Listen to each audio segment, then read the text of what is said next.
Le Point Bourse vous est présenté par Bourse Direct.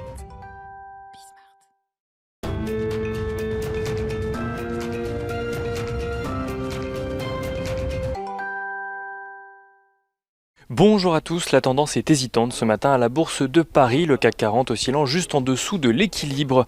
Les nouvelles sur le front de la course au vaccin ou au traitement en matière de Covid-19 ne sont pas bonnes. Après l'annonce de la suspension des essais cliniques du laboratoire Johnson & Johnson à la suite d'une maladie non expliquée contractée par un patient test, c'est aujourd'hui au tour du laboratoire Eli Lilly de suspendre ces essais cliniques, mais en ce qui concerne le traitement à base d'anticorps développé par le laboratoire, une décision prise pour des raisons de sécurité qui rappellent malheureusement aux investisseurs que l'issue de la crise actuelle n'est pas aussi proche que prévu.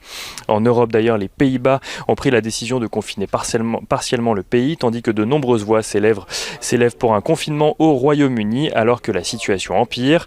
En France, Emmanuel Macron doit commenter ce soir la situation alors même que beaucoup d'opérateurs anticipent de nouvelles restrictions qui pourraient prendre la forme d'un couvre-feu dans certaines villes ou certains départements.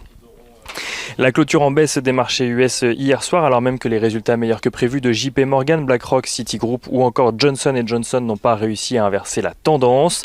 Même Apple, alors qu'il présentait l'iPhone 12 équipé pour la 5G, a fini la séance en repli.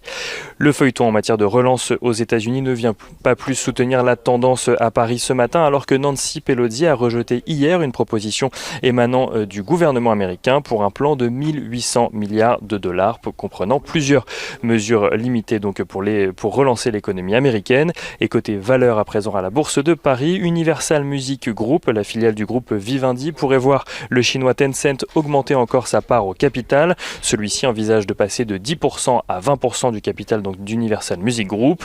L'Oréal voit de son côté un nouveau directeur général arriver. Nicolas Hieronymus remplacera Jean-Paul Agon qui restera lui président du groupe.